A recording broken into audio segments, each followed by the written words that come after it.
really cool.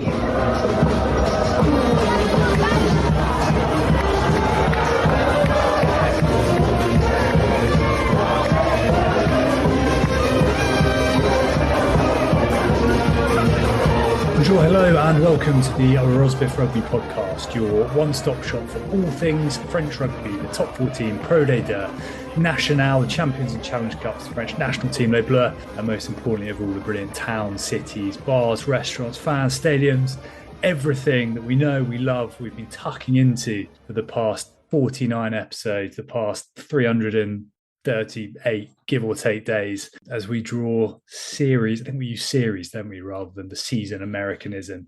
Series 3 of Rosbif Rugby to a close. Rob, how's it going? Yeah, I'm all right. Do you know what happens in exactly 1 month today? Start of Pro D2?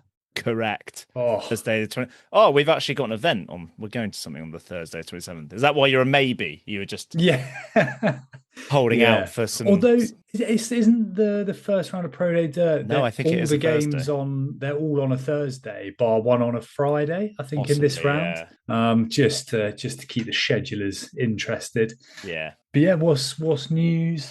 How have you been the first week without wall-to-wall rugby since about 8 BC? How have you been coping? Well, I had a touch of rugby on Saturday. I assume you know the answer to this. Do you know which current top 14 player played rugby at the ground that I played cricket at? Oh my God. Battersea Ironsides. Oh, Sinks. Yeah. Carl Sinclair, there's a few of his. There's basically like every age level England shirt up in the clubhouse, like right by the entrance. Nice. But yeah, shame they're no good at cricket because we beat them. Oh, very good. Yeah. Very good. Yeah, that was my that was touch your of nod. rugby. Yeah, that was your nod. Yeah, nothing my side. Quite enjoyed it. I did walk past a wine shop yesterday that had a Tour de France theme. It was basically like drink your way round the tour. So it had like 12 different bottles from 12 different locations in France, which very nice. Quite rated. Yeah, in fact, now you mentioned that, I did actually I had a galette on Sunday at Crystal Palace Market, which was very tasty. Yeah, very good. I think it's Amuse-Bouche, I think the guy is. He pops up all over London. Very, very good. Very well-filled galettes if you're ever in the market for one. Rob, how do we tee it up? It's the biggest night in the French rugby calendar, or the French rugby English-speaking podcast calendar, whichever one's more appropriate. It is, of course, the Golden Boeufs, the hallowed, the Tonys, the Emmys, the Grammys, the Oscars of the English-speaking podcast French rugby genre.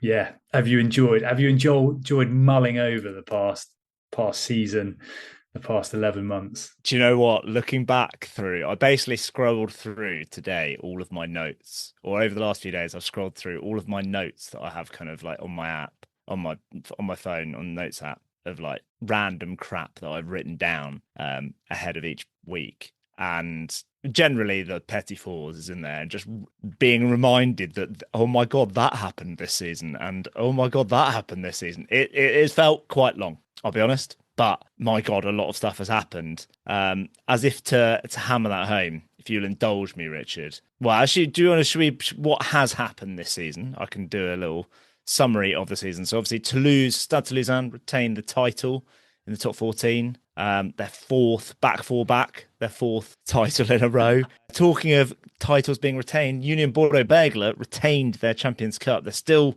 no dice for the top 14, but back-to-back Champions Cup wins, and arguably one of the best Champions Cup, Heineken Cup campaigns ever, given that they basically routed everyone, including Toulouse. In terms of Pro D2, Van bounced straight back with a fairly emphatic campaign where they just fell shy of the points record in Pro D2, whereas Montauban, last year's promoted side, really, really struggled. Only one win and a draw, which we witnessed across the whole season. And then France, Six Nations winner again, but without a Grand Slam. France generally seen as the team that could challenge South Africa and or New Zealand in the next World Cup. But I don't know whether that's because France are good, because no one really knows if France are good. That was the season. That's the kind of big headlines. Any other headlines I've missed? I mean, probably about 50,000, but that's the kind of the big ticket items. For us, if we go a bit self-indulgent, thank you for listening to us at any point this season. Still slightly mind-blowing when we see our download figures hit more than double figures. So yeah, fantastic to have your support. There have been 49 episode weeks. This is episode 49. There's been 2 bonus episodes, so that's 51 episodes this year. We've had 12 interviews with that. Obviously, 2 of those bonus episodes were interviews. 9 with current players. So if you can work out the other 3, well done to you. Trips wise, I don't know if you've done. I was bored and I thought I'd crack through this the other day. I've done 8 trips in the 25-26 season, featuring 13 games and 12 different grounds, of which 5 were new ones. I didn't realize. I thought it'd be less than that for new ones. By my calculations, I've spent 28 days in France over the last 337 days or whatever it is. I don't think I've missed a flight or a train this time round. So progress. Well done, however, items lost, not good.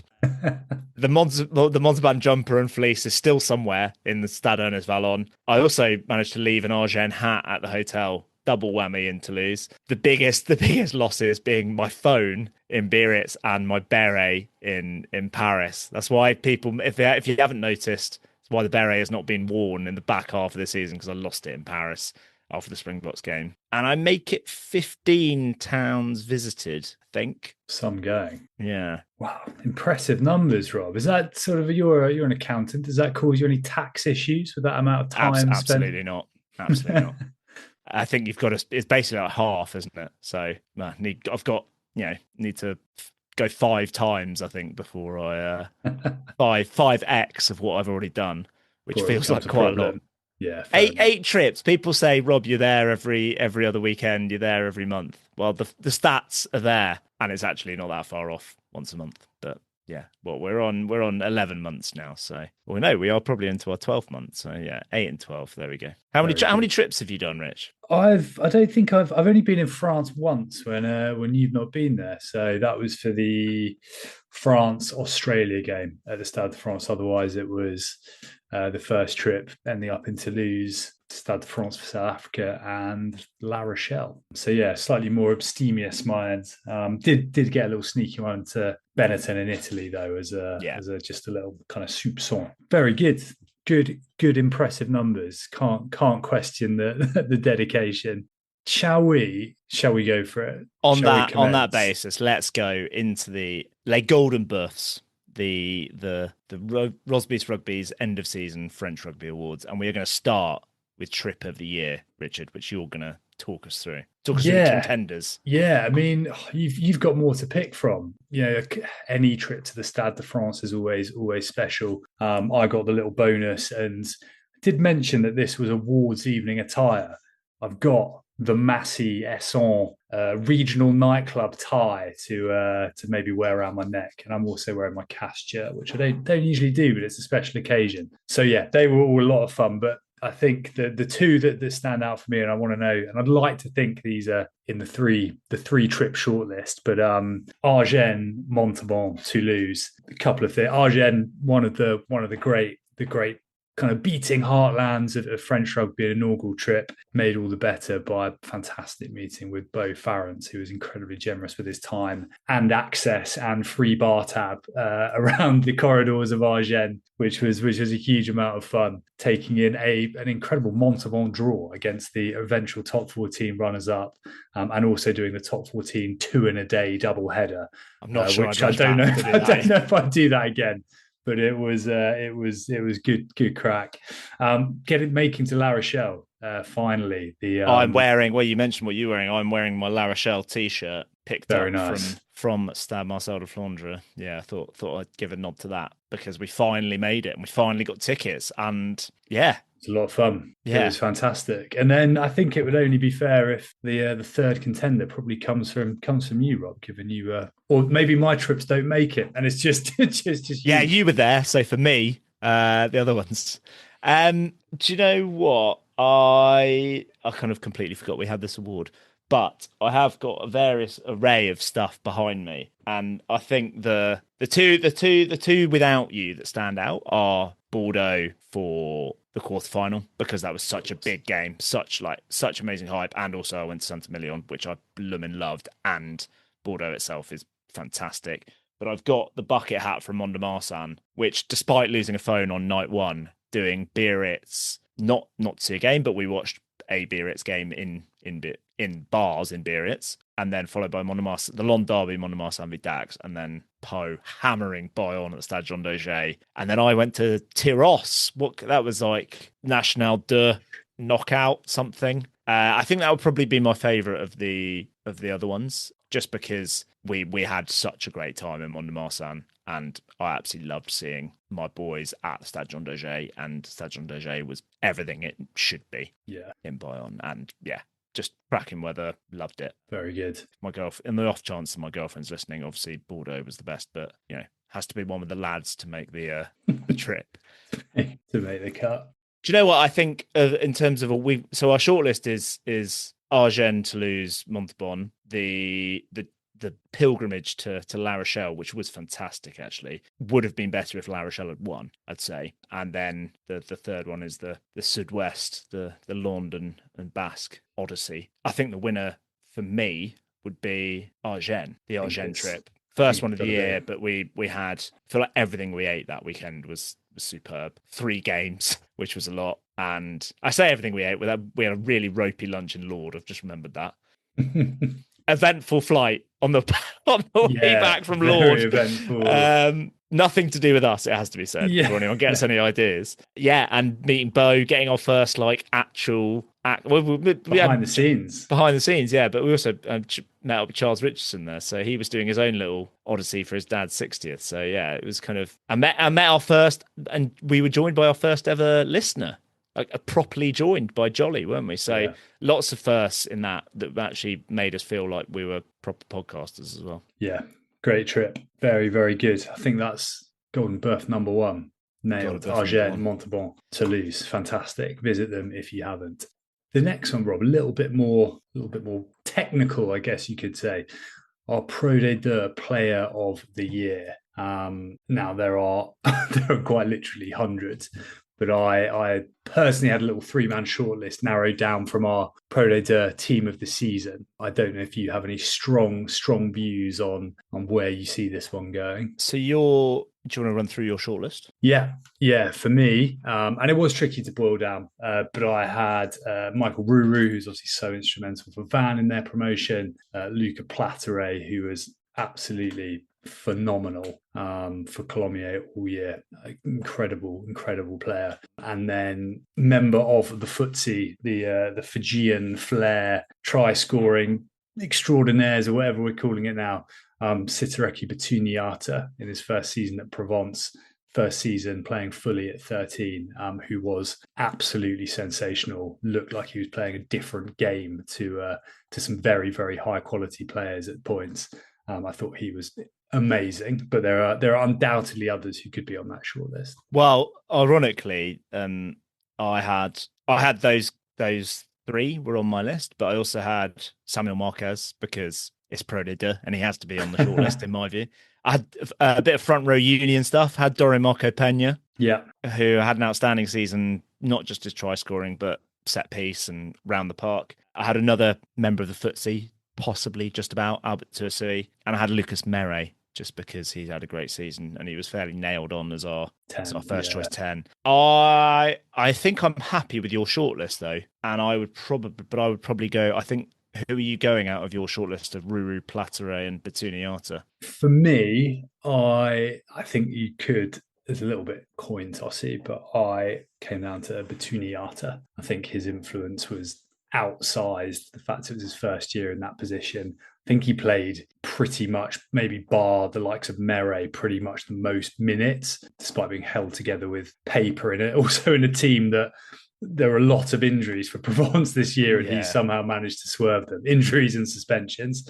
I just thought he was incredible, and every time I saw him play, he looked, just a joy to watch. I think my vote ultimately, I'd love to give it to Platere. There's all sorts going on outside. Someone's obviously not very happy with that. We've left Dore Marco Pena off the shortlist.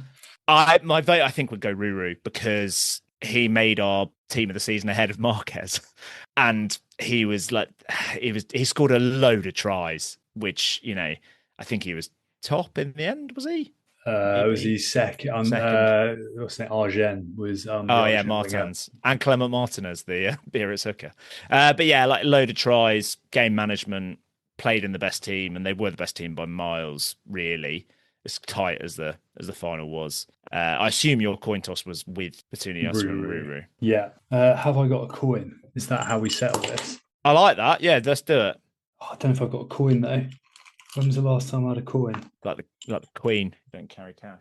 I can't see any coins anywhere near me. Actually, I know where I've got one. Suspense. Rob, fill the gap. Okay. So this is a departure from. You're not getting this at the Oscars, are you? Let's be honest. Literally tossing a coin for the toss of a coin decision that could be for who could be Pro de Deux team of a player of the year. Are you about to bring up a Barbados dollar or something like that, Richard? It is I don't know. This is from, I believe, I actually don't know. It's one of maybe Montenegro or Croatia or both. Okay. A krona. On one side, it's got... Not to be confused with Nick Krona, the Breve centre. Not a common misconception. Or is it Swedish? Swedish krona? Anyway, krona. It's got 4 fish on one side. And on the other side, it's got a horse, a dragon, a man with a beard, and something else. So do you want... Petunias got a beard, and Michael Ruru plays in Britain. Fishing. A lot of van, lots of fishing, and he's married to someone called Brittany. Yes. So right. More fishing in Brittany. Okay. Fish is Ruru, beard is Petuniata. Here we go. The Predator player of the season is Sitareki Petuniata. Oh, unbelievable! He's won it on a coin toss. There we go. Oh, I can't wait to see what else is getting decided by this. Fantastic. Right. High tech way of doing it. Yeah. All these people are probably asking Claude these days, but the next one we have the Revelation, which is in the same kind of the best emerging talent. So the La Nuit de Rugby, the official LNR Top 14 Pro de Deux awards have La Révélation, which has a kind of, I don't know, like a not fictional, what's the word? Like a kind of notional criteria. There's nothing set in stone. Like Gail Drahan won it last year, and I think he's too old to be a revelation. But Teo Asogbe won it the year before, which I think is the perfect demonstration of a revelation. I guess it's kind of players who burst on the scene, made a significant impact, and demonstrated exceptional potential. Now, Richard, I've got an issue with this because there is a clear front runner, in my opinion, but he won our revelation of the year last year in Fabien Brobery. Can you, like, theoretically, in terms of principles, can you be a revelation 2 years in a row? I don't think you can. I don't think you can. And I think this was, when I was trying to pull together 3 people for this, I did still have Brobery on here, but I would say to listeners of this pod, it hasn't been a revelation because you've been banging the Brobery drum for such a long time. Yeah, should I tell you the 3 that I had on my shortlist? And I think they are fair revelations. Well, it was Brobery, Esteban Capilla of Bayonne, and Calvin Gourg of Toulouse, all of whom have played. Well, Capilla not in a capped match, right? But have all very young, come from bidder club rugby, Brobery, and to be fair, Capilla I think actually started in the top 14 semi-final last year. Yes. So he's no mug, but I don't think the way he started the season in particular was extraordinary. Yeah. And I really hope we see more of him. And then, for me, Calvin Gourg, who didn't play a single top 14 game last year, I think had played 2 games for Toulouse the season before at 15. Yeah. Off the back of some pretty serious illness where there were whispers of basically chopping off half a leg. I thought it was like a really bad injury, it may have come from an injury, but it was something to do with I think it was like clots in his leg that were incredibly serious. I think after 9 games making his French debut, and obviously was part of the tour off the bench as well. Yeah, I think that's not a bad shortlist, but there are undoubtedly others. So the other player I had in lieu of not being able to select Fabien Brobery, I had Gregoire Afoy. who similarly burst on the scene. I think he hadn't played a top 14 game before October or something like that, or mid-September, and was joint top try scorer by Christmas. A few other names to chuck in there, but I feel like we've spoken about them loads. Ferte, Carbonneau, Delpy, a couple of Pro Deux ones in Joachim Senga, just because he tore it up in the Six Nations but barely played at Van. Charlie Gambini, but he's been around feels like he's been around for ages. Thomas Adelaide, who is off to La Rochelle next year. And a couple of other top 14. Charles Kante Samba at La Rochelle has been really good. Revelation, you very rarely pick like a type 5 forward, and he's actually been really good. The one that I kind of throw into the mix, I think he probably played a bit too much last year to be considered, Shingi Manurara. So not French, but fantastic for. I think our 3-man shortlist would be Kapia, who really was excellent. Like, just tore it up. Arfoy, because he came from nowhere and out of an injury, because Atsogbe got injured really, and they had too many injuries, and they brought him in. But I think it has to be Gorg, because I kind of forgot. Like, I only remembered that this year that he actually. Well, I only remembered like in the last few days that he had barely ever played for Toulouse before, and he was getting capped in November because he had been that good. And just to reiterate that Fabien Braubery is better. Can't be a two-time winner. Can't be a two-time revelation.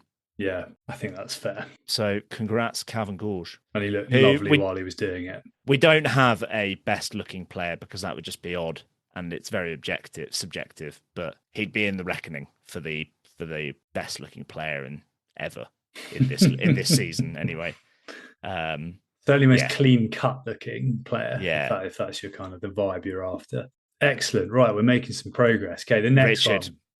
What we call shambles of the season, because we can't call it scandal. We don't want to glorify scandal, and shambles is a bit more of a catch-all as well. But we do, to an extent, I think, want to glorify some of this stuff. Yeah. So I don't quite know where. And we've had a real surge of a late contender in the last 7 days, haven't we? Or last 2 weeks at least, with Nissa Rugby getting promoted and then getting immediately relegated or blocked because of financial regulations. It's involving the municipality and the mayor and a previously shady president of Biarritz who, it's just he played for Hong Kong, which is like brown paper envelopes, and was a marketing intern at Harlequins apparently at some point, which is like 20 years ago.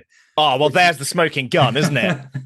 Which is just, I don't know what's going on there.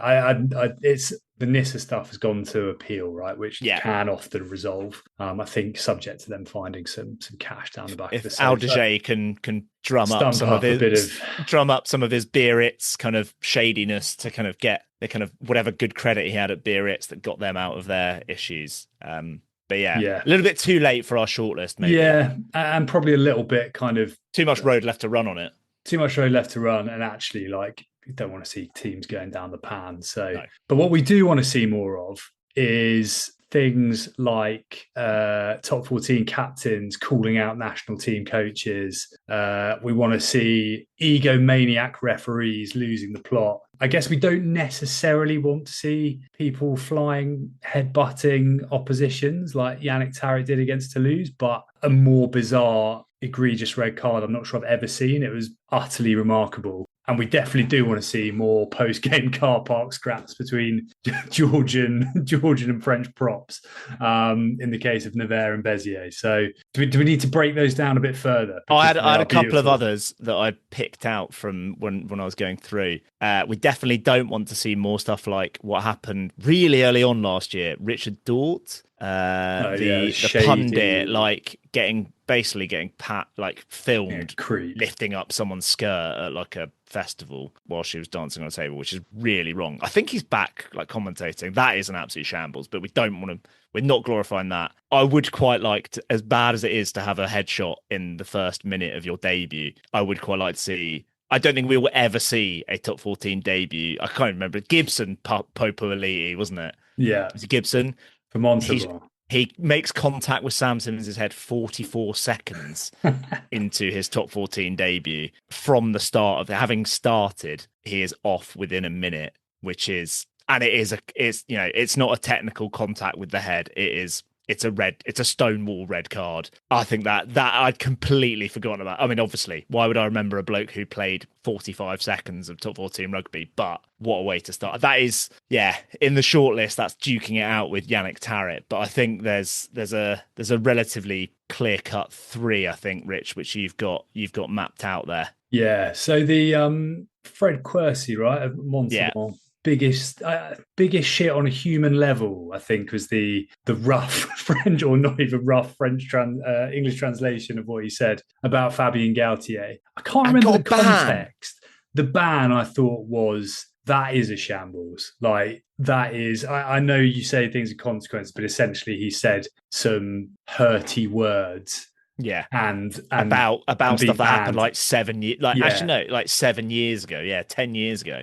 About a notoriously difficult character, and I thought that was the way it was handled was embarrassing, to be honest. He also said he was a good coach.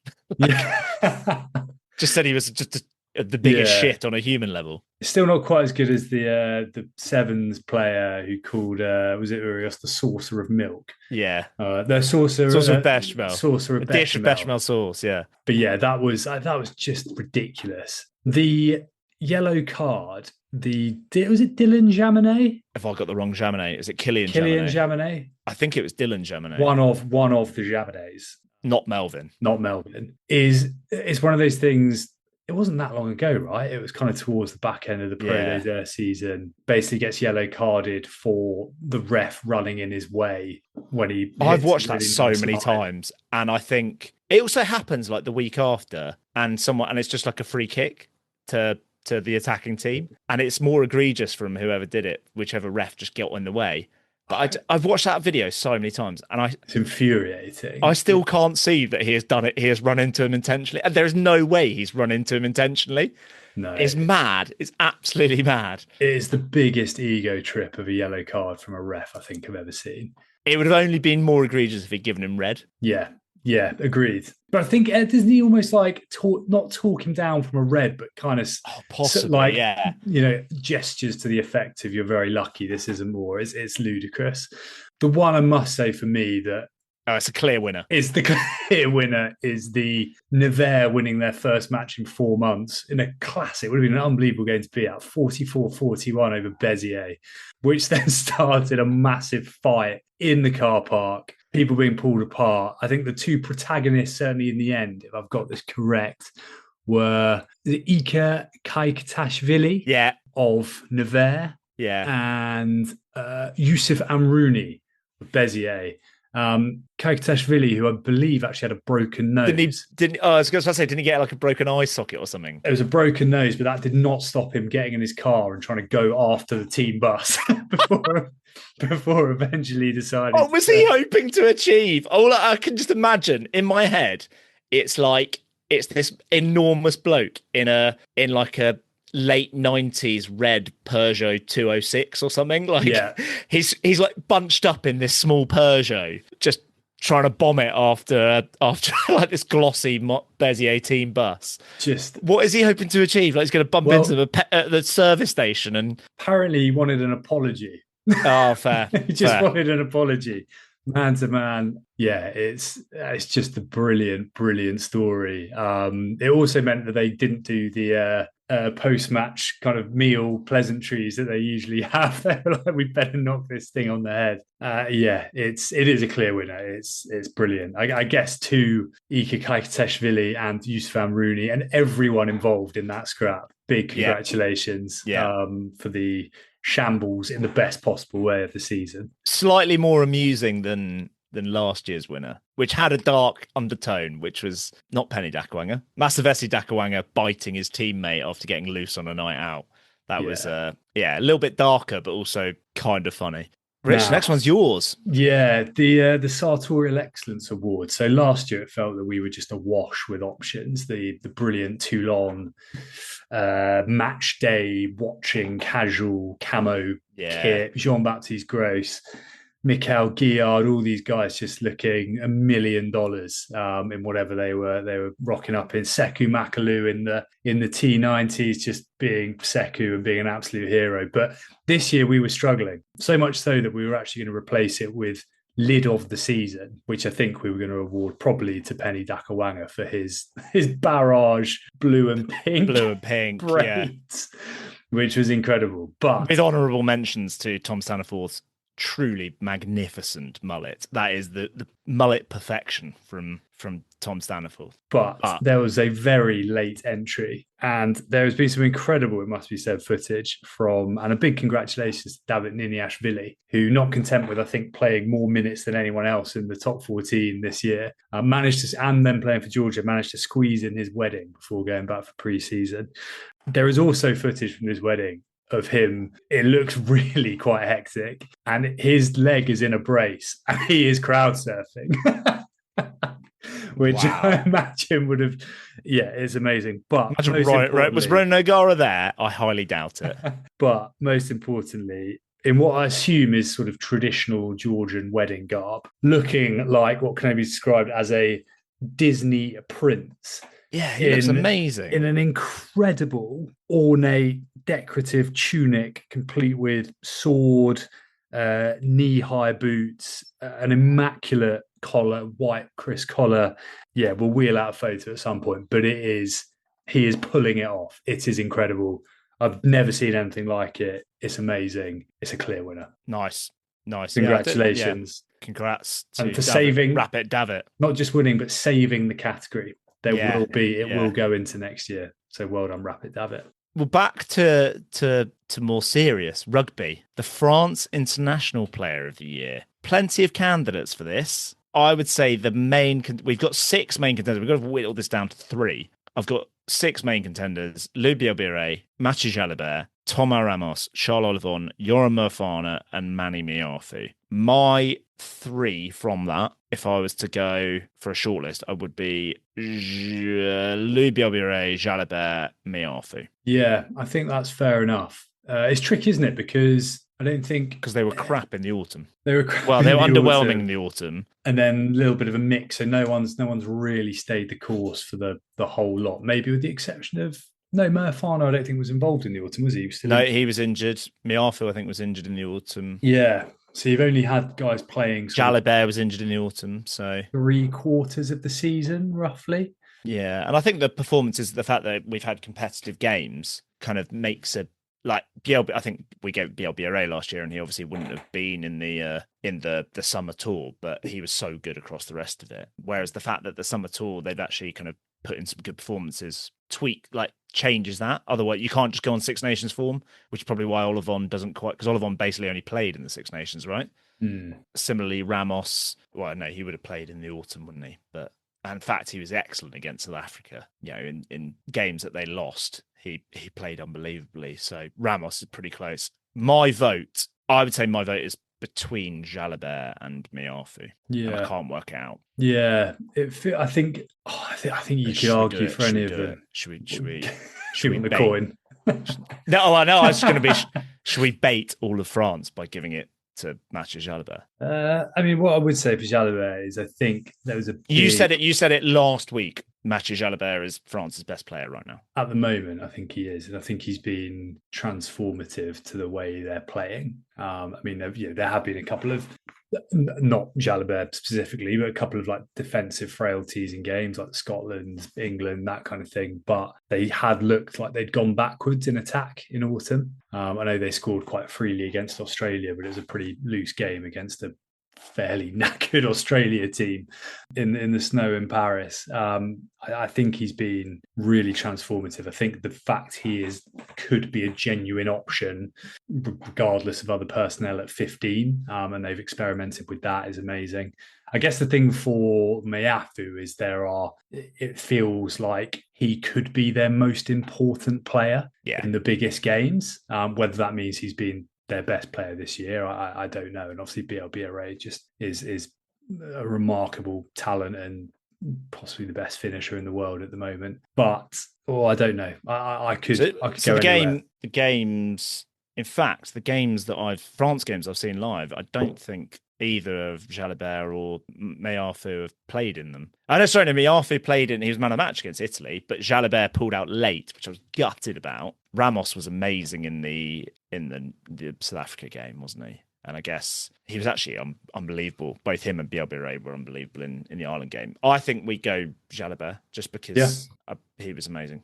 And Meafu, and he's also come from a bit like some of the other guys. He's come from a bit further back. I know he's obviously played a lot for France, but he hasn't been part of this side for a little while. So yeah, happy with that. I think he deserves something. He's been amazing this year. Yeah, we'll give him an award. Brilliant. Mathieu Jalibert, France's national of the season. Oh, it's getting tricky, Rob. Partly because I think we've both written down ones that the other one doesn't really remember. Try of the season. You've got Wainicolo versus Toulouse. I don't even remember. Right, so go for your first big one? We've got the one that I've got that you've got is Matthias Ortiz for Marcon Barrowell.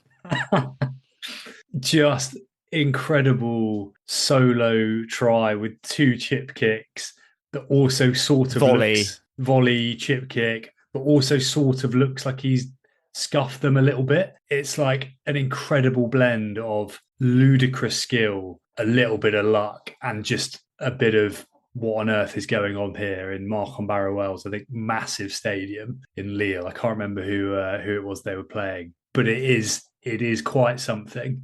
It is an amazing try. Yeah, it is. Yeah, it popped phenomenal. Up. I think Rugby Rama have streamed quite a few of the national games this year. And I think it was kind of like, I saw it on Rugby Rama kind of re-showed it recently. And I was like, Jesus, I'd forgotten how good a try that was. The other one that I want to give a shout to, partly because as soon as I saw it, I was like, that is try of the season, is the Racing 92 try against Clermont right towards the end of the season, the one that is finished off by Shingi Manuara. Partly because I think I was on a call with my family. And was just like, had it on mute. And I just saw this try happening. I was like, oh my God, that is... it's one of those things where you turn on a game, and one of the best things you'll ever see all season happens as soon as you turn it on. So I think I've kind of got a bit of a soft spot for it for that. But it is a phenomenal try. The offloading from Hambosi, isn't it? And possibly Naituvi. The little grubber from Carbonneau where you think, don't do it, you're going to muck it up. And then he actually perfectly executes the little left-footed grubber, takes the hit, Manuara's chasing. It's a phenomenal try. Yeah. You've got, brilliant. Right, what's your next counter to that, Richard? My next counter, and I've got slightly cast tinted glasses, but it was an incredible try against your boys Poe at the Hamo, finished by Villamoni Batiti, starting with Santiago Arata, a couple of ridiculous offloads from Tyler Ardron, and there was someone else in there as well. But Batiti has one of the offloads. I think it's Batiti, or it's maybe Arata to Ardron to Batito, back to Ardron. But it's one of those where every offload gets a little bit more ridiculous, and in a season of not that many bright spots for Cast, it was a little bit of magic. And I genuinely, when I saw it at the time, I was like, it's one of those you don't often see like that much freewheeling offloading actually ever come off that many times in a row. Yeah, objectively an incredible try. You have just reminded me of probably the best best awarded try that I've seen live this season, which I still can't believe was awarded, was the last minute Poe against Bayonne, which the ball goes forward about 3 times, but is that they run it from behind their own try line. I wonder if that will make kind of official shortlists, because there's at least 2 forward passes in there. I was staggered they gave it. I was delighted because it meant we got bonus point, but yeah, it just didn't feel like one of those ones that didn't feel like a try. It was probably quite similar to arguably more outrageous than the Cast one at Poe. I'm going to immediately cancel out your Cast one versus Poe with a Poe versus Cast in the same game. Certainly, maybe not the best try of the season, but it will probably be one of the more memorable ones, and therefore it probably will make some shortlists. Is the try that's finished off by Gaetan, that is best known for the Teo Atasogbe volleyball slap back inside, which is phenomenal. But I don't think that's a good enough try. I don't think it's quite a good enough try. I think the Batito one is a better try. Also, with my Poe bias on, the Remy Seneca doing a Thierry Henry and gassing like wingers and stuff to finish off from 40 metres. That was good. Only to be beaten by It was the best try ever scored by a prop, only to be beaten about a week later by Rhys Carey against Ireland. So that snuffed that one out. I've also got on this list, I can't remember what the try was, but there was like an Aurillac one where it's like Aurillac doing the samba, and it was like, but it's quite in my head. It's quite similar to the Ortiz one from Malcolm Burrell, but I couldn't find. I haven't had enough time to like properly dig it out. The fact that I don't remember it suggests that it wasn't. But I feel like it was amazing. I can't really. Yeah, Aurillac is Brazil. We dance the samba was the official tweet from the Stade Aurillacois Cantal-Auvergne group. Yeah, it was an amazing try. There was an incredible offload in there. I think from the Aussie. Oh, I can't remember the guy's name, but it might have been Ben O'Donnell. Like just sublime. Or Jake Schreck. But we probably I can't remember it. It's not good. Yeah, and then actually, I think it was actually awarded, or the Canal Plus Pundits Pro de Deux try of the season, finished by Bastien Seri, proper coast to coast for Grenoble, finished by the hooker in the corner, which is quite incredible as well. Who was that? That was at home, right? It was at home, and I think it's like Van or something like that. It might have been, actually. I feel like it was quite a big game. Because that was the game that Van won. They scored twice in the last sort of 3 minutes or something, right? My votes, I think, would be Ortiz for Malcolm Burrell, Battitu, Manuara. Yeah, I'm happy with all of those as a shortlist. I think I know which one's my favourite. Ortiz. It's got to be. We've got to shout out. We've got to shout out National. The fact that it was. We need to celebrate the fact that they were being streamed for free on YouTube by Rugby Rama as well. The fact that everyone can go and find that try fairly easily if they're good at search terms. Yeah, go and check it out. Just incredible. Yeah, really, really special stuff. Fantastic. We are making progress.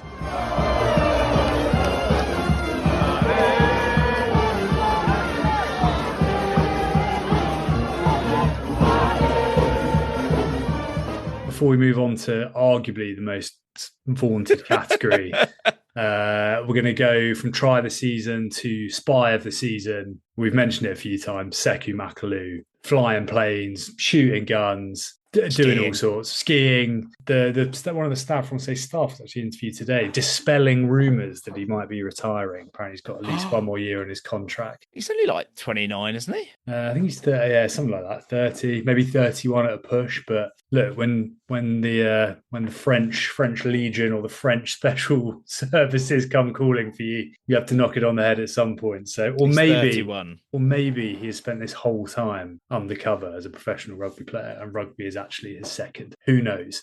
But yes, try the season. Matthias Ortiz, spy the season. Sekou Makalu, own a try of the season. Own try of the season. We have quite the short list, don't we? Yeah. I got to the point where it's like, I feel like I'm writing every week that there is an own try of the season or an own try of the season contender. Quite a lot of the ones in my notes just throws it on the floor. The most memorable ones are Vincent Rattez, just really early on. I think he's actually concussed, which is why he goes off straight away. But he just lets go of the ball with two defenders.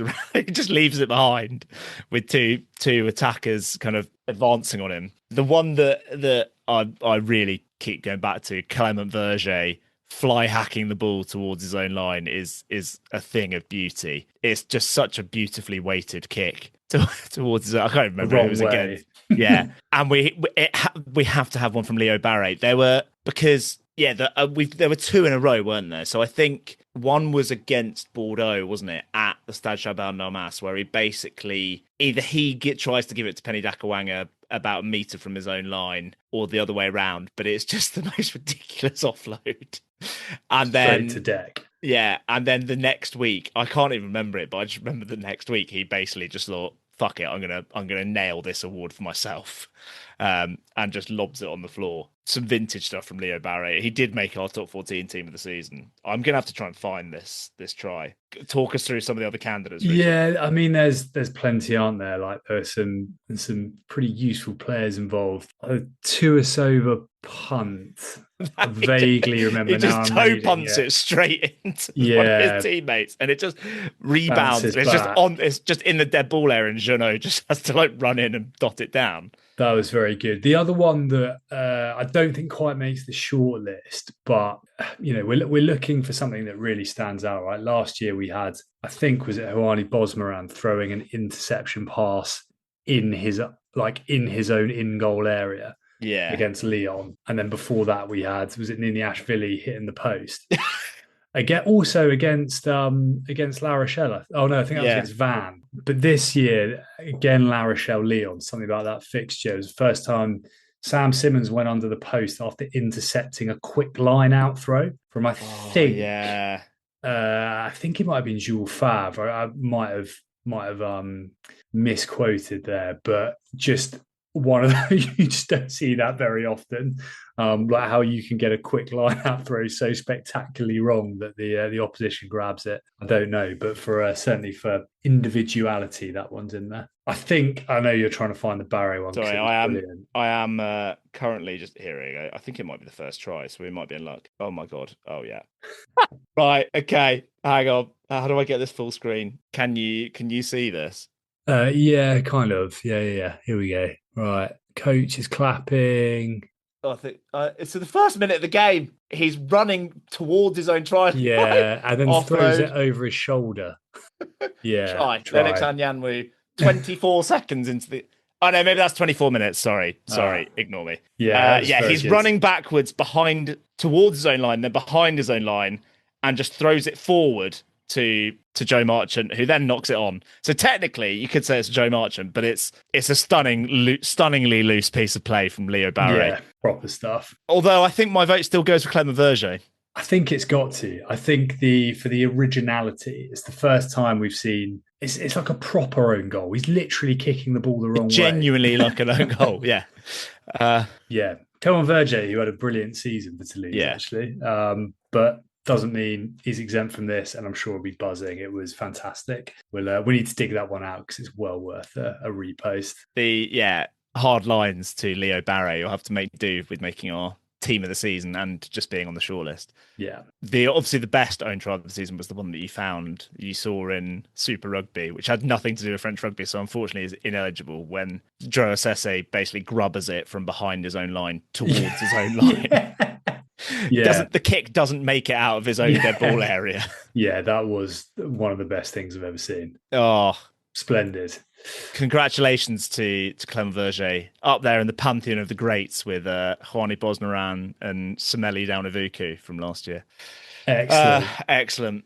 Okay, now Rob, a category that I think you're probably going to have to do the heavy lifting on because you imbibed more this year on your 28 days in France. Yeah, the best grub on tour, the best of what we had, and I'm assuming for one we can discount your slightly nose to tail fare that you had in was it Mont-de-Marsan? It was Mont-de-Marsan, yeah. Even fromage du tête. Even for quite I would say, adventurous group of eaters, maybe went a bit far. Is that fair enough? Yeah. I was actually talking to someone about this in the office the other day. I randomly got into a conversation of like, what's the weirdest food you've ever eaten? And I was like, pretty sure I ate sheep's head relatively recently. Just couldn't get their head around that. Yeah, fromage de tête, which is very much a metaphorical fromage, which Joe actually quite liked, but it's just it looked like a tin of cat food. It looked like a tin of cat food had been emptied out on the plate, and mentally to get your head around that was tough.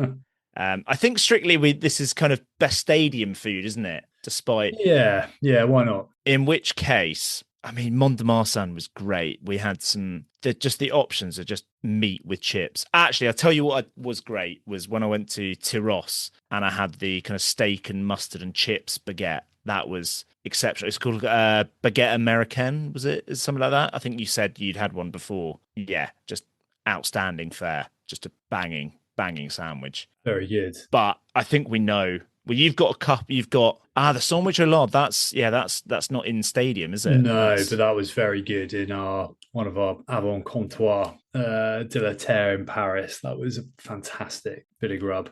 The ones for me, I guess I can't remember what it was called, but you'd had it previously at Montauban. We had a fantastic kind of potato meaty thing with like a really nice gravy, which is very good. Probably not quite as good though, and I was waxing lyrical for forever. The aligot. The sort of creamed garlic potatoes with some sort of beefy thing. It was Argent. It was I just loved it. I think that's the clear winner, isn't it? Like we both, there was an unbelievable duck dish as well at Argent, which, but that was good. I'll base the shortlist is going to end up being what I've got photos of to make into a shortlist for a visual, but. The Argent aligot was the clear winner, wasn't it? Like that was it stayed in the memory. Yeah. And Argent generally for stadium food deserves a Golden Boeuf because everything there was excellent. Very well deserved. If you're ever at the Armandie, seek out it's kind of like a little Citroen van, right? Just behind the underneath the main stand. You'll see it. It's sublime. Congratulations, Argent. Okay, food done. The next one, very important category. We've alluded to it briefly. Who finished top of the FTSE index? The flairest, the wildest, the most exciting Fijian. There's the plenty. FTSE, for anyone that is unfamiliar with this, the FTSE, spelled with 2 Fs, is the Flair Fijian Try Scorers Extraordinaire Index. It's a play on the FTSE, obviously. Who are your primary? I feel like you're the more Flair Fijian of the two of us, Richard. You're also wearing a cash. You're also wearing a cash shirt, which basically like automatically qualifies you as the most flair Fijian. We mentioned when he's playing for the Moni Petit, who's incredible from a cash perspective. You can't look further than probably the third most talked about player on our pod this year, Vuati Karoalevu, who was just absolutely extraordinary. If you didn't see him play, try and search out. I can't remember who did it, but someone clipped together a compilation of his performance against Northampton in the Champions Cup, where against one of the best sides in Europe, the best side in England, he looked like pretty much the best player on the pitch. He was absolutely incredible. And Cass obviously locked him down pretty quickly for, I think, through to 2029. Joshua Tuisova, again, showed in parts that he is beyond destructive and can turn games on its head. Arguably slightly less impactful than Vinay Hambosi at Racing, who was just another level, and particularly when they started marching towards the barrage at the end of the year. And not just power, like offloading, pace, stepping. Banging hits. Just all court stuff. And then I think for me, the third one, perhaps unsurprisingly, would be the guy finished top of the try scoring index, undoubtedly one of the premier wingers in the world, Jita Wainenkolo, who went to a slightly kind of weaker team in Lyon, was probably the best player in every game he played in, and just continued to do things that other players can't do. Is the try you can remember was it was actually off the last play of the game. I think the game was already dead against Toulouse, where he basically just runs past through Ramos, Entermat, goes round. I think there's a little chip kick in there. Then he regathers a pass from someone else. It's just, just incredible. There's so many incredible players, but I think that feels a fair top three. Yeah, I would add into that as actually a slightly left field shout because you might not have thought of him, but Celeste Rayassi did some unbelievable things, particularly in the Champions Cup. Yeah, the fact that we've not even mentioned Penny Dakawanga, Joshua VC, who did some outrageous things. Yeah, guys like Raka did like always good fun. Mangala, Soakula. Yeah, no, tell you who you didn't mention this, but we mentioned earlier. Setariki Betuniata, who in the Pro Day 2 final threw one of the more outrageous offloads you will see. But there were two unbelievable offloads in that, but it's just like that just looks better because he's Fijian. King Leone still rocking it somewhere. Kicking goals. Go on then, Rich. What's your short list? Oh, it's the three I mentioned. I think so Karoalevu, Wainenkolo, Petit-Fours? Hambosi. Hambosi. Yeah. I think Petit-Fours has done some. I think Petit-Fours and Carolevu have gone hand in hand really together this year. They've been together. They've been fantastic. I mean, the winner is due to Wanigolo, isn't it? Like he has just been correct. Unbelievable. And also the try scorers extraordinaire in the title of FTSE, kind of the fact that he was top try scorer by 5 tries in a team that was utterly rubbish. I think in that game with Gibson Popoli'i getting sent off in the first minute, I'm pretty sure Wanakolo scored a hat trick inside. Didn't he score like a hat trick inside like 20 minutes or something? Yeah, I think so. And he became the first player to score 4 tries in a game or 5 tries in a game for a long time, I think. Don't know. I might have made that up, but yeah. There is as well, just on that note, Toulon have signed a Fijian player, and I saw the quote. Oh God, I should have noted this down. But Pierre Mignoni didn't want to pile too much pressure onto him, so he described him. Oh, what's the guy's name? Never. I can't find it. But there is a new Fijian who's gone to Toulon. And he keep the pressure down by describing him as a hybrid between Joshua Tuasova and G2 N'Golo. In which case, I think we can already give them the Brunus for next year. So shrewd bit of business that from Pierre Mignoni. Yeah. So sorry, that game, Lyon v Montauban, Wanakolo scored a hat trick inside. I've got it written down as 7 minutes 33 was when the 3rd try was scored. He then, at 16 minutes 30, when the 4th try goes in, he is basically crossed over and he just offers it up to Gabin Law. He basically passes it to Gabin Law over the try line because he's bored of scoring tries. He also did it again for Teo Mille, so he could have scored 5 in about 28 minutes. So, yeah, unbelievable. But he scored a 7 minute hat trick. Ridiculous. G2 N'Golo, absolute phenomenon. Incredible player.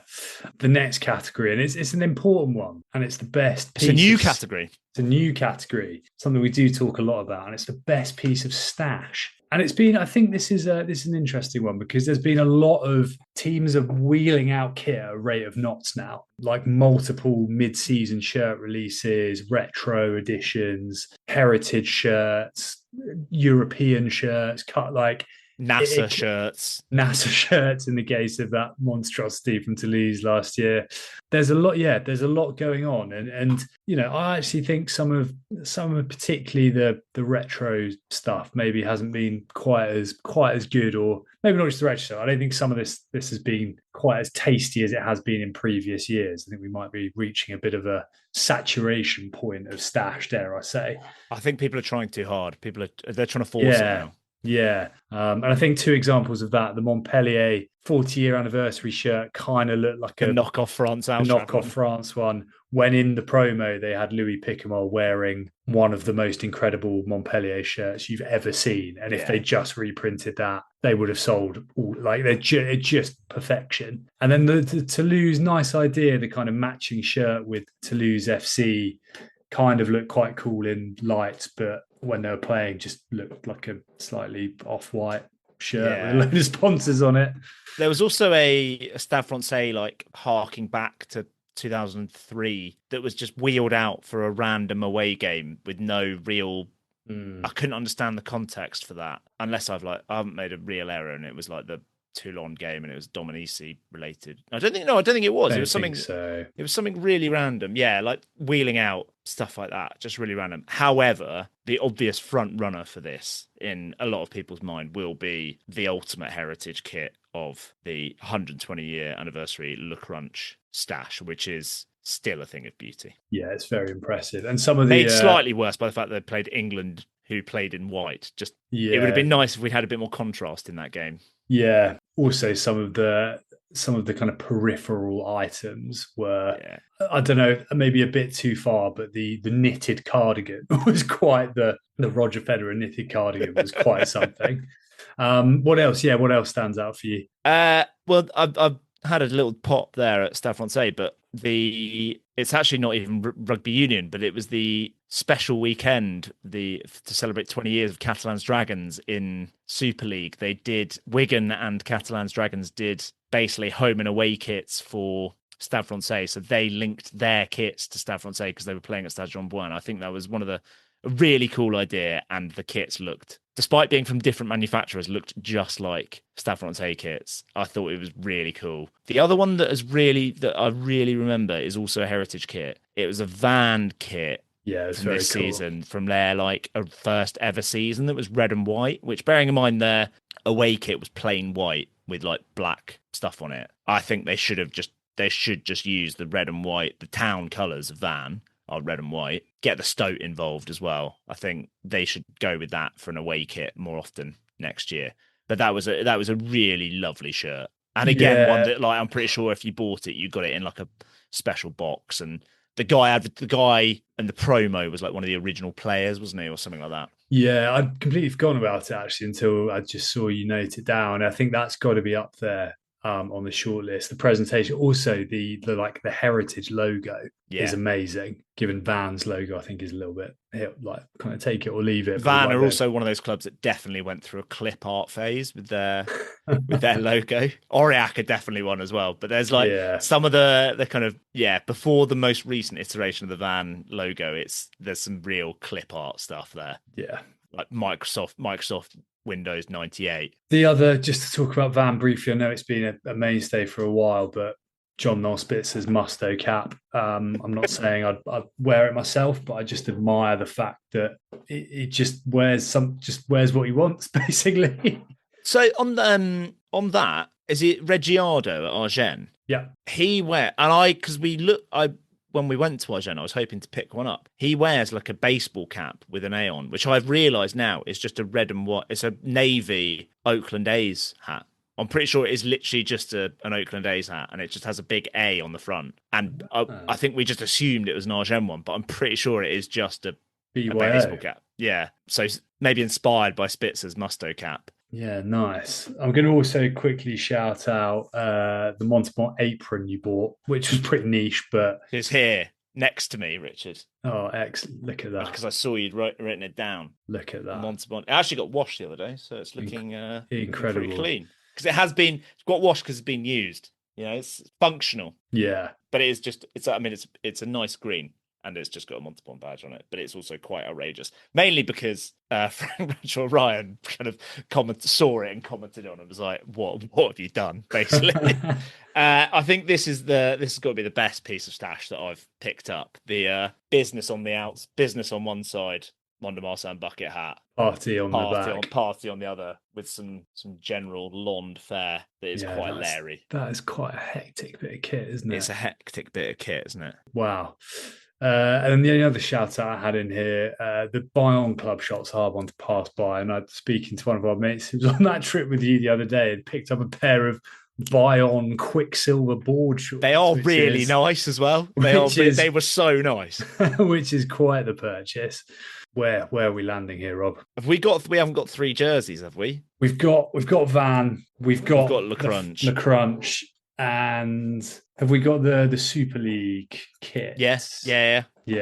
But the winner is Le Crunch, right? Le Crunch. Specifically, I think the long sleeve. Yeah. The long sleeve was very, very nice. Yeah. Which I may have on pre-order. Ah, well done. The second run. I also have a wealth of genuine fakes from all of the cost about £5. I've got about 5 different £5 shirts from China that are genuine fakes, and they are all the Adidas is the gap between the stripes is like that. Like, imagine that is one stripe rather than 3. Yeah.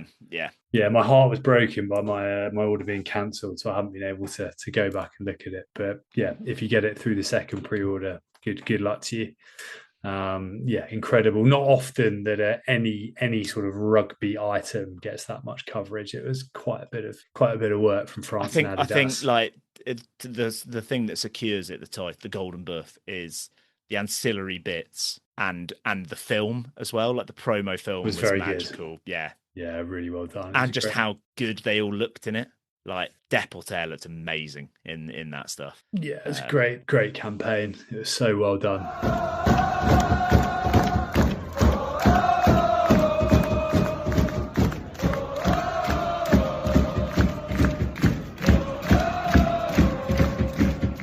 Okay, onto Serious business. I was going to say the less serious matter.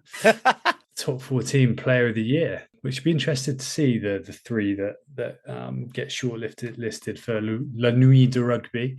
Where have you got a 3, a 5, a 10? I mean, there are so many players that could sit in this, right? But I have on my shortlist, I have lost where it is. Well, I had up to 6, but I'm willing to bin off Jalabert. We've already given him an award and he didn't play enough. And he didn't make our team of the season. My shortlist or long list involves Harry Plummer, Lenny Nucci, Fabian Brobery, Nolan Le Garrec, Juta Wanakolo, Jack Willis, with my vote going for Fabian Brobery. As player of the top 14 player of the season. Slightly tongue-in-cheek, I think my vote probably goes for Nucci or Plummer. Yeah, I think I'd like that. I think Nucci was he's such an amazing player. And I think the way his leadership, like what he's done in that Montpellier team at such a young age, albeit in a brilliantly put together pack. But he is he's the standout in every time he plays. Yeah. He's the most important person in that side by a distance. Yeah. And there are some incredible players.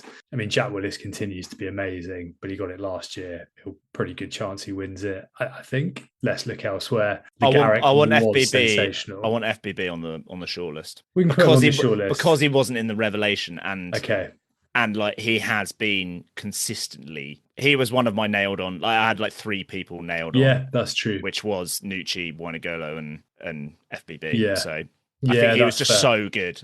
And like to be that good, I mean, Nucci's only like theoretically only a year or 2 older than him, but yeah, just to be the best centre in every game where he's come up against some of the players that he's come up against is just like unbelievable. Like when you're playing Tuisover and you're out playing Tuisover and Tuolangi and all these guys, like unbelievable. Yeah. Plummer is kind of the one that I assume Plummer will win the Nuit de Rugby because I don't know, like people have loved him this year and he has been amazing.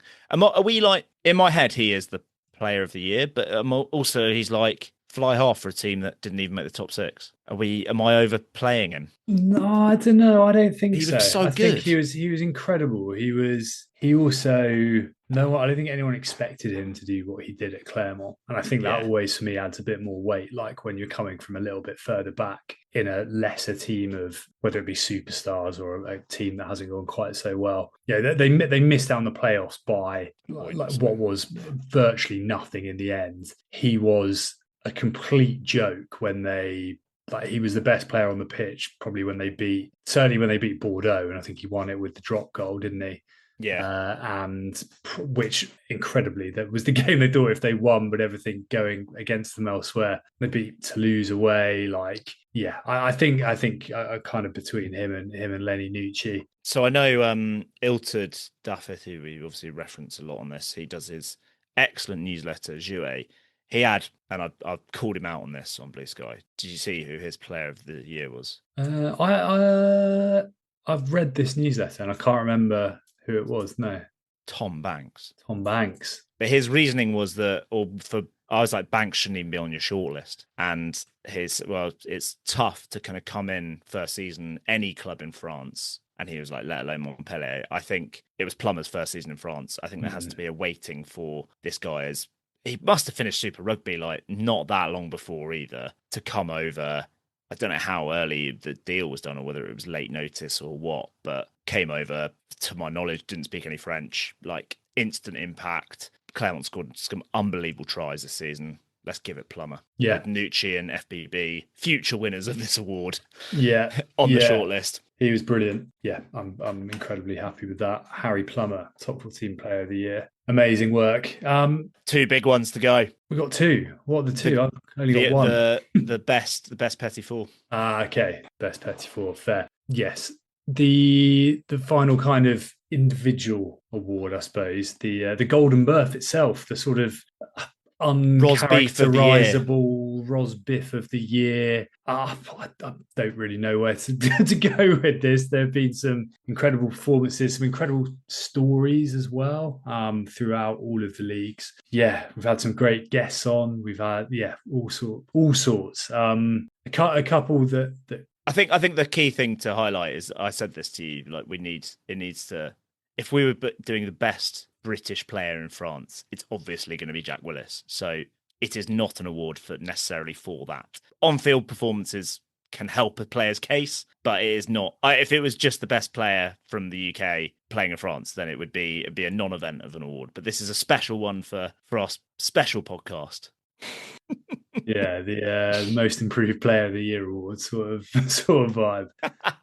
Yeah, I mean, you could have Jack Willis. Billy Vunipola has been incredible. Paul Gustard has coached Stade Francais, going from the there's a niche shout that it's a left field shout. I don't mind that. Up to a really impressive season for Stade Francais. I've put in there as I don't think we need. I don't know if we need a short list here. If we kind of muddle through it until we get there.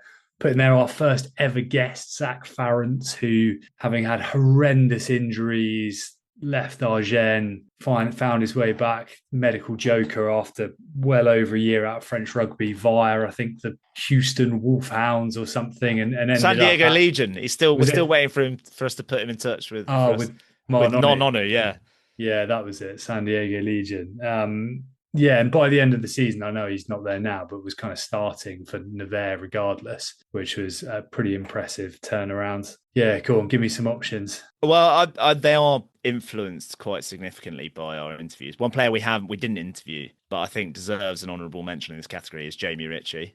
We're using Rosbif as a catch-all for British and Irish players rather than the strict English interpretation. But Jamie Ritchie is probably as much of a Rosbif in terms. He probably does go pink in the sun, I'd imagine. But captain within a few months of rocking up at a bedraggled Perpignan in what was a shambolic start to the season. And then we referenced it a couple of weeks ago when we did our top 14 team of the year. He made 8 fewer tackles. He was second by 8 tackles for the most tackles in the league, despite playing exactly half the minutes of Maxime Baudon, and turnover stats were a joke. I think just like to rack up those stats in a team that's obviously like your team's going backwards, you're probably doing loads of tackles and trying to do loads of turnovers, but phenomenal stuff. But then elsewhere, Dan Robson to have a Poe player on, and we kind of talked about, I thought it was a really, really interesting interview to have someone that's played that wealth of experience and played with some of those players and share some insight on that ahead of the Six Nations was really cool. I've got a few more that are kind of perhaps where I was going with Rosbif of the year, though. I think Charlie Matthews, absolute stalwart for Dax in their relegation battle. He was also, I didn't get a chance to meet him. You interviewed him. I wasn't on that, but seemed like a lovely chap and a cracking interview. I thought it was a really, really interesting interview to kind of give us an insight into Dax's season, a fairly unique situation as well. Sort of interview that is why we're trying to do this. Like really, really interesting and different perspective on French rugby. But 2 guys, Ben Stevenson winning try in the Pro Deux final, and the fact that when I interviewed him, he said he was loving pastries in Brittany, which I think is, to be an elite level athlete with a pastry addiction gives us all hope / me hope. And then the other one, we've already mentioned him, but Boeuf Farrance, cracking bloke, he did a great interview with you. He bought us beers. He showed us around the change room, but also most significantly, he had a horror of a long-term like neck injury, lapsed disc, some sort of like semi-career ending shit. And he came back and he's like anchoring scrums like a absolute hero, bagged himself a contract at, I don't know whether that's a good thing or not, but he's moved to Nissa. We'll see whether that's a good thing. But yeah, I think my kind of, I'd push for Ben Stevenson or Boeuf Farrance. Yeah, I'm happy with either of those for both those reasons. Maybe with Dan Robson kind of tucking in to finalise that short list. An absolute gent when we spoke to him, and gave us some amazing insight as well on playing with. He also has to put up with me pestering him on Instagram about all things Poe, and he doesn't complain. So yeah, he really is a lovely bloke. Yeah, great guys. There's only one way to decide this, Richard. The coin. The coin is back. It's only fair that Ben Stevenson is the fish of Van. Yeah. Are they going to lose that again to? And again, Bo's got a bit of a beard, isn't he? So yeah. Here you go. It's Ben Stevenson, Boeuf Farrance, Rosbif Rugby, Rosbif of the year, Golden Boeuf, Pro Deux winner. Ben Stevenson. I can't Ben see Stevenson. It. Yeah. Congratulations, Ben. A fictional, a fictional golden ribeye steak will be on your way. In no way it doesn't exist, but well done on your award. Right, we are. We'd usually have a break, but let's pile on through, Rob. We're at the final stretch, the home straight, yours, mine, everyone's favourite part probably of the podcast. I've no idea. I've never asked anyone, but the Petit-Fours. And it's always brilliant reflecting back on just some of the ridiculousness. And I know you've done an amazing job at picking out, I think, 28 here, which Have I? Yeah, we probably won't go through 28 yeah. or 27 of them, but there have been some incredible things. I'm just going to read out a couple at complete random. Taniela Tupou's golfing, incredible.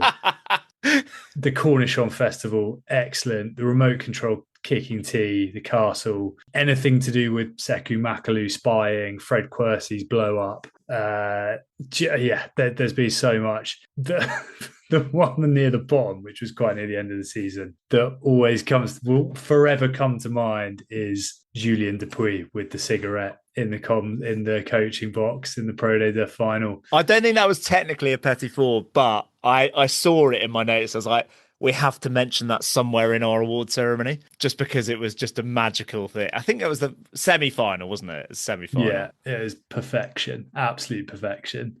You've bloke kind of tackling a ball like the team bus when they stopped off at a petrol station or a service station, and one of the lads genuinely like full on tackled a bollard outside this service station, and the next photo is just him like massive ice pack on his shoulder. I feel like this is only my list, so I feel like you've this is all that's in my notes. I feel like you've had some crackers out from across the season. I should say one that we completely forgot to mention in the shambles of the season was the Alex Ruiz post-game rant, which is it probably should deserve to be in the shambles of the season and maybe on the shortlist. Is just the going full Phil Brown for his just lambasting them on the pitch, so audible on TV as well. I've got three favourites. Go on. Which you can see there are the ones in bold. I don't know if the one about the panda was technically in the Petit-Fours, but it was just, I absolutely love that. The kind of player profile that Rugby Rama did from interviewing his teammates about Regis Montagne and how he was nicknamed the panda, was into cryptocurrency, was formerly a veg wholesale lorry driver, bit of insight into kind of his self-improvement journey and like trying to make himself the best player possible. I thought that article was like, I remember reading it at the time and reading it out on the podcast. Like, I genuinely have not made up this article. This is a legitimate article in Rugby Rama. The other one that it really stayed with me, like it really, when like something just kind of you keep coming back to it, was the Louis Bielbiere dream track with Mosseman, where he basically lists a load of his favorite things, and Mosseman, a famous DJ not on TikTok, he's a famous DJ, but he's got millions of followers, basically comes up with a genuine dance tune. It's a weird dream, but it puts the dream into dream track, but it involves like Christophe Urios shouting Merguez as well as like the main loop. It's just I can't see the word Merguez without thinking of that mashup song from Louis Bielbiere and Mosseman. And then talking of Christophe Urios, the Festival Pepusque, I think that's the sort that there's been so many Christophe Urios things over this season that we've called out, and the man's festival that is a 3-day festival at his own vineyard. Yeah, absolutely loved reading about all things Christophe Urios this season. So I think that would be on my shortlist. Yeah, I think something Urios flavoured would be pretty good. I think it's important. There have also been, we mentioned Julien Dupuis, but there have been some incredible cigarette related stuff as well. Pierce Phillips enjoying his mid-game break with a massive flutter on the horses and a load of cigarettes, and Lockie Swinton as well. Signing some kid's backpack with a bag in mouth was just incredible stuff. I want to go. There are so many, like Antoine Dupont meeting Tim Cook.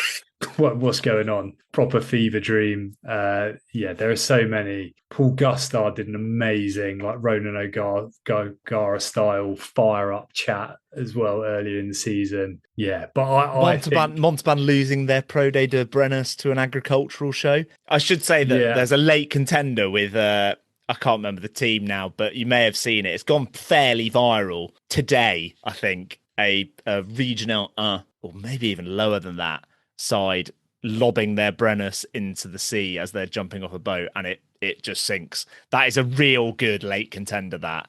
I think we also reposted one from a couple of years ago where a guy absolutely he throws it into the sea and then backflips and lands onto it, which is unbelievable. What are we saying? Tanya Latupo, are we getting that? Oh, it feels hard. It's so... But he's done it. He's like taken the piss. Basically, it was a complete. He's at Le Golf National, which I think is their equivalent of like St Andrews, right? Or Augusta. It's the French equivalent, and he's like a combined distance of his like 7 tee shots must be about 50 meters, and it's just, the caption was just like, just not my day today, or something. It was something like really self-deprecating. It was brilliant. Yeah. Also, if we include him, then we can tag him in the post, and maybe he'll come on. Yeah, maybe. Yeah, good shout.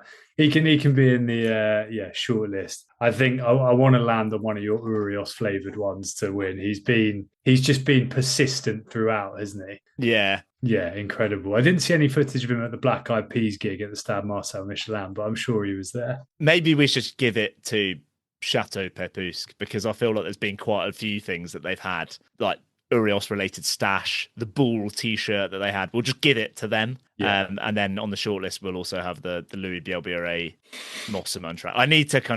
I would play it in full. I feel like that's a bit weird I will link it. The TikTok video into the show notes. Remind me to do that, Richard, because that needs to be in there so people can see it. It's phenomenal. It's actually genuinely a bit of a tune, but it's quite an odd thing. Amazing. We're done. Rob, that there concludes the Golden Boeufs, the 3rd edition of the Golden Boeufs. Congratulations, I suppose, to all of our winners. Big gongs for everyone involved. It's been a lot of fun this year. Rob, any closing thoughts? No, enjoy your week off.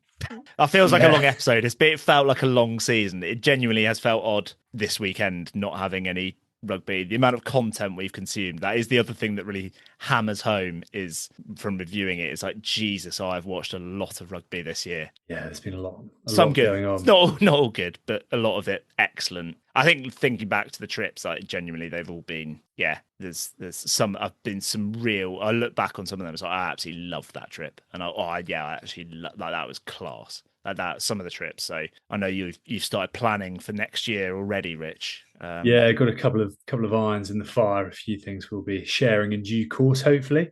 Yeah, we'll be back. I guess it won't be that long, will it? Probably a couple of weeks, give or take, for the start of Pro Day. Big thank you, heartfelt thank you from Rob and I for continuing to listen. Please get in touch, like, subscribe, follow. All of your support is massively appreciated. A massive thank you as well, in no particular order, and I think I've got everyone here, Rob, but to Ben Stevenson, Rosbif of the Air, Ben Stevenson, Carl Wilkins, Dan Robson, Bo Farrance, Zach Holmes, Miles Edwards, Kerwin Bosch, Charlie Matthews, Bernard Chapman, Sam Lana, Ilta Daffith, and Prem Rugby Team of the Season member Billy Searle, who all joined us at various points in the year and made our podcast far more interesting than when it's just us, I think it's fair to say. But yes, thank you for listening. It's been an amazing season. We'll be back very soon. For now, that has been Rob. I've been Richard. We've been the Rosbif Rugby Podcast, Series 3. Au revoir. Au revoir.